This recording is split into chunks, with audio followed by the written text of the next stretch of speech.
ഇതാണ് അണ്ടലൂർക്കാവ്. ഇതാണ് ഞാൻ എപ്പോഴും പറയാറുള്ള ഞങ്ങളുടെ അണ്ടലൂർക്കാവ്. രാമായണ കഥ ആസ്പദമാക്കിയിട്ടാണ് ഇവിടുത്തെ തെറ മഹോത്സവം നടക്കുന്നത്. ഫെബ്രുവരിയിലാണ് ഇവിടെ തെറ ഉണ്ടാവുക. ഇവിടെ തെറ തുടങ്ങിക്കഴിഞ്ഞ് കഴിഞ്ഞാൽ 4 ദേശക്കാർക്ക് അതൊരു ഉത്സവം തന്നെയാണ്. 7 ദിവസമായിട്ടാണ് ഇവിടെ തെറ നടക്കുന്നത്. നിങ്ങൾ ഒരു പ്രാവശ്യത്തെ തിരക്ക് വന്നു കഴിഞ്ഞാൽ അടുത്ത പ്രാവശ്യം പിന്നെയും നിങ്ങൾ വന്നു പോകും. അങ്ങനെ അണ്ടലൂർക്കാവുന്ന് ഞങ്ങൾ ഇറങ്ങി. അതിനുശേഷം നമുക്ക് പെരളശ്ശേരി അമ്പലത്തിൽ പോകാനുണ്ട്. നമ്മൾ താഴേക്കാവ് വഴിയാണ് പെരളശ്ശേരി പോകുന്നത്.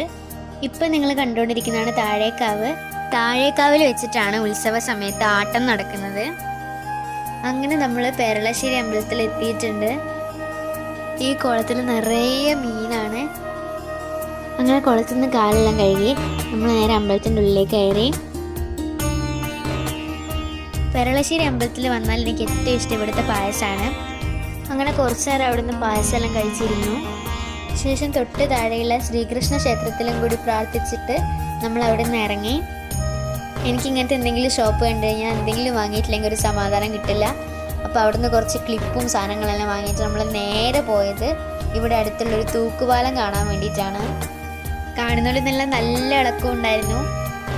ഇങ്ങനത്തെ എവിടെയെങ്കിലും എല്ലാം വന്നു കഴിഞ്ഞാൽ ഫോട്ടോ വീഡിയോ ഒന്നും എടുക്കാണ്ട് പോയി കഴിഞ്ഞാൽ ഒരു സമാധാനം ഉണ്ടാവില്ല. അങ്ങനെ പതിവ് തെറ്റിക്കാതെ അവിടുന്ന് നമ്മൾ കുറേ ഫോട്ടോസും വീഡിയോസും എല്ലാം എടുത്തിട്ട് തന്നെയാണ് അവിടുന്ന് പോയത്.